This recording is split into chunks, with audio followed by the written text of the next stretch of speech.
Our Democrat of the day is trying to take Tory Westrum's seat away from him. Senate District 12 out in the western part of the state. Kari Dorry is kind enough to join us today to talk about her decision to run and what she wants to champion for Senate District 12. Kari, thank you very much. I appreciate the time. Thank you for having me. I'm excited to be here. My pleasure to have you here. There was a very nice write-up about you, about the DFLers out in rural Minnesota still fighting the good fight and making an effort there to get good representation out in rural Minnesota. I thought it was a very nice story, a nice profile on you there.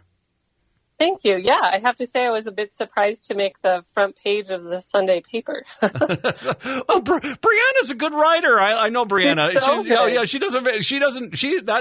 That was a good article. No, I thought it made a good point here is that there are too many times. I mean, the Republicans do it too. They don't run candidates in the inner city of Minneapolis, St. Paul. They wonder why people don't vote Republican. Well, they don't have any Republicans to go out there and put a message out. And that's part of their own problem.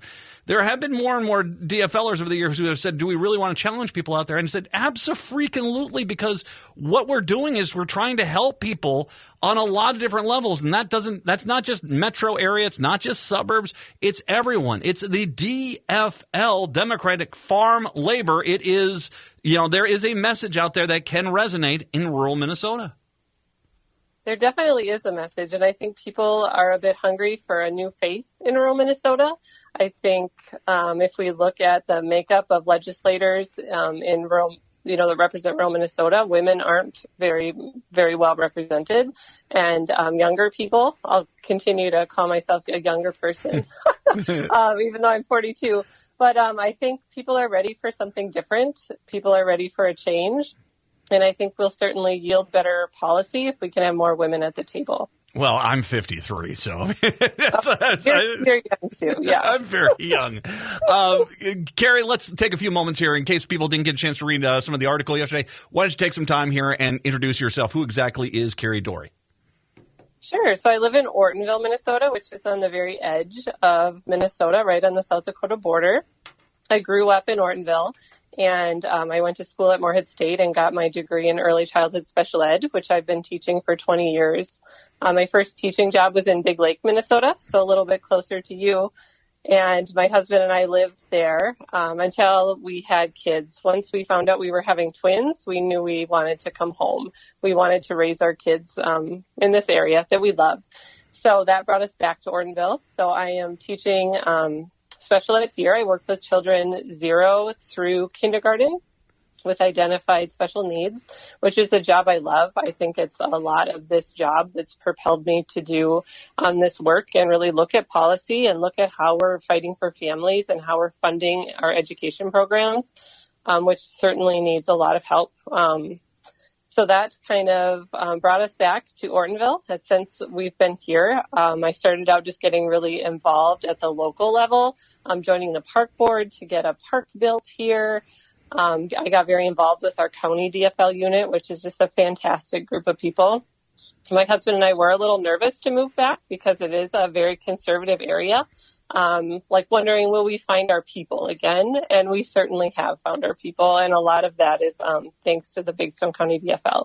So getting active with the Big Stone County DFL and getting active in lobbying for early childhood funding has kind of led me to this moment of maybe wanting to do something bigger.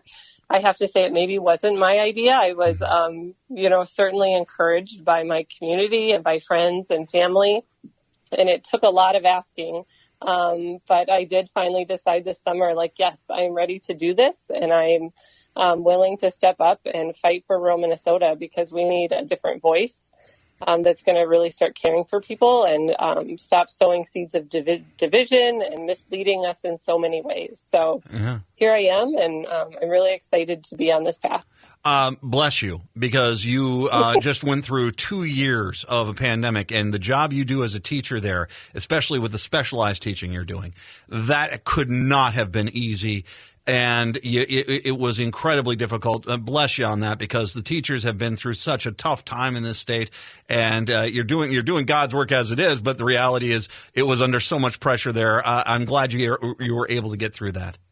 Yeah, these are wild times for everyone. Let's talk about education out there. One of the things which I find to be interesting about, in rural Minnesota, not just your district, but other districts is, they want that local school. They want that community school. It's what they grew up with.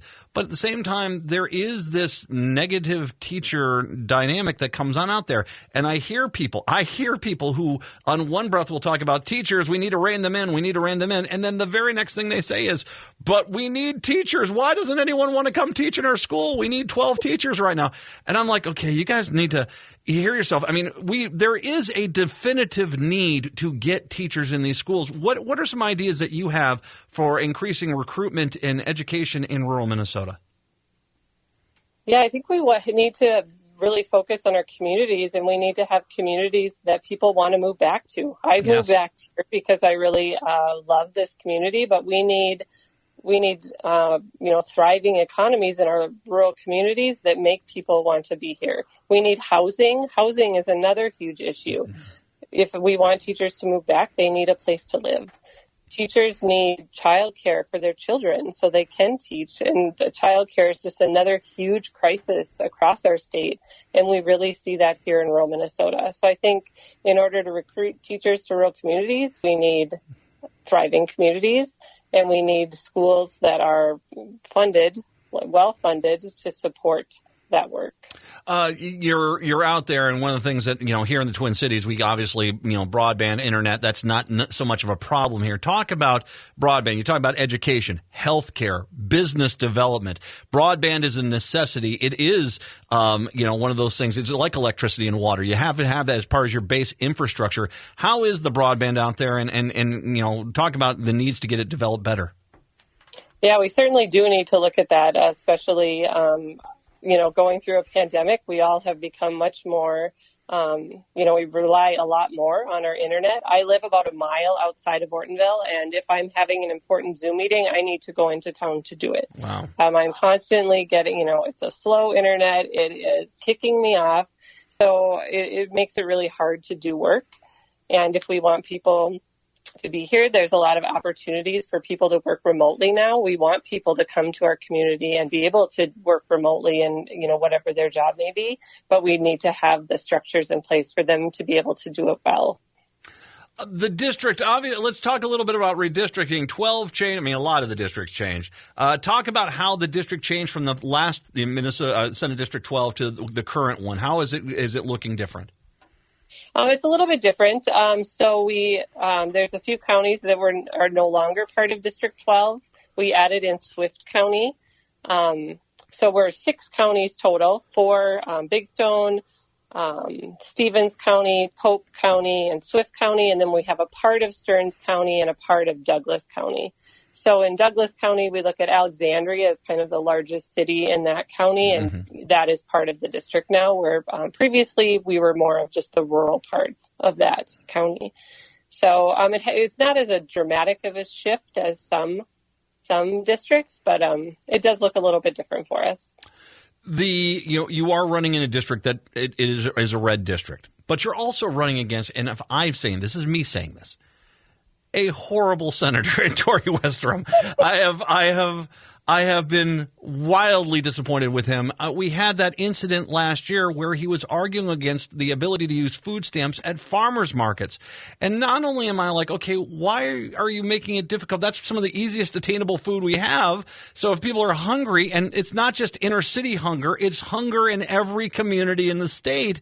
Absolutely. So you have hungry people out there, but as well, this is a no-brainer layup for the farmers. The ability for a farmer to grow a local product, get it to a local market, get it to a hungry person, and get paid for it, that's a win across the board.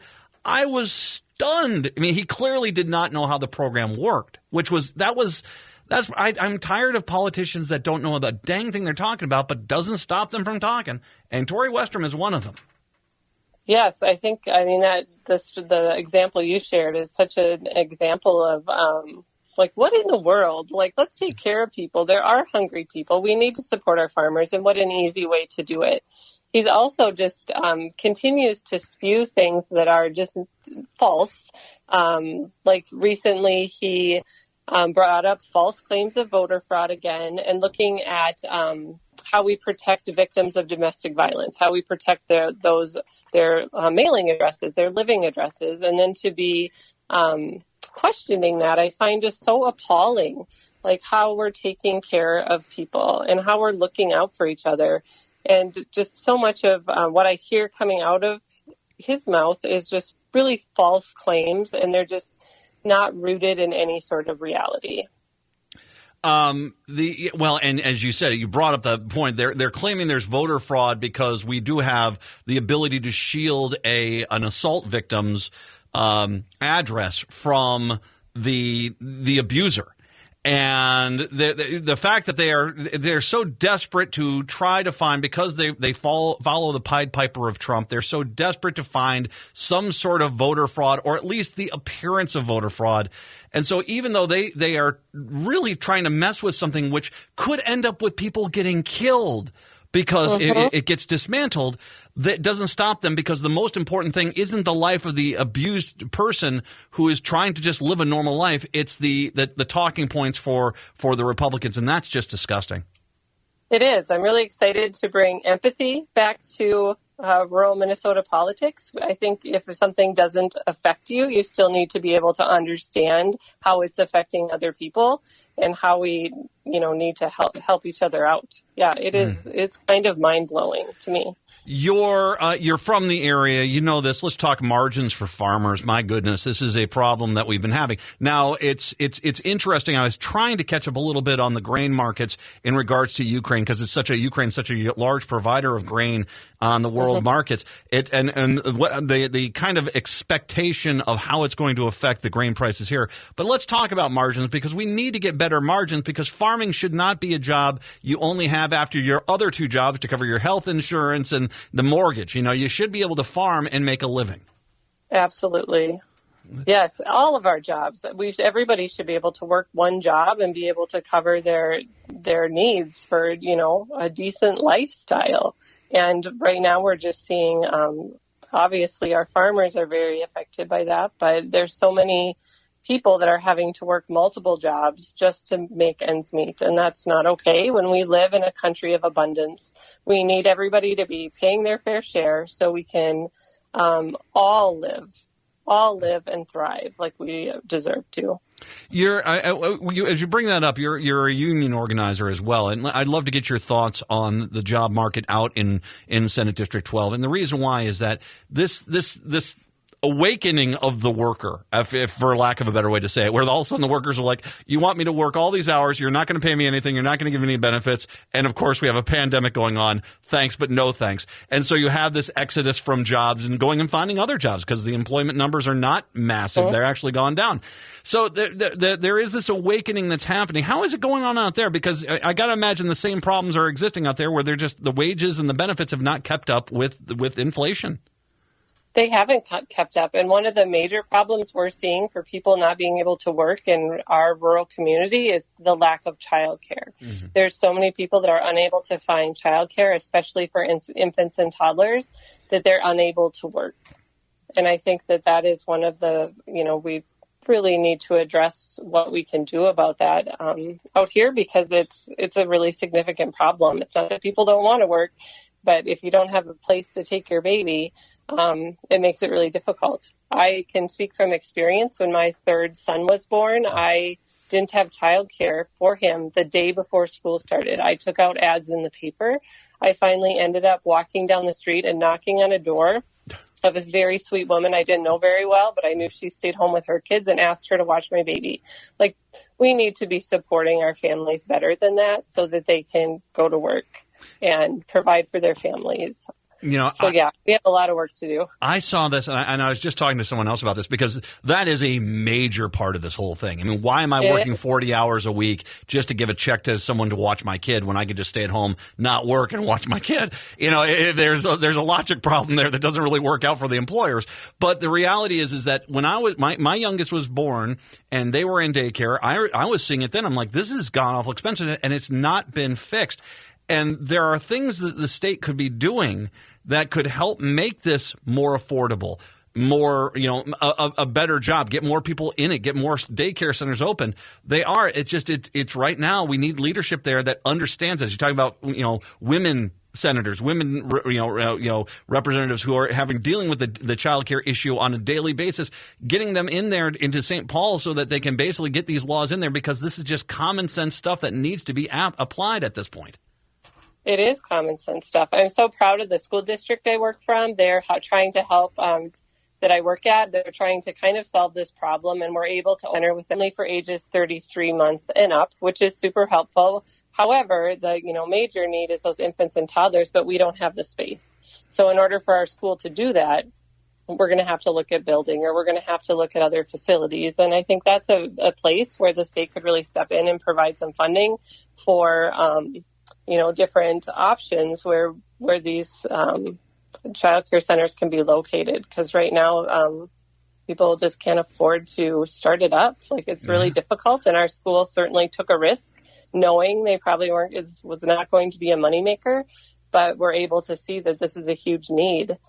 So I think we just need to look at some really creative ideas on how we can help all of our small communities really step up and fix this problem. You already got fans on my Twitter feed right now. She's good, and she's from Ortonville. Yes, she is.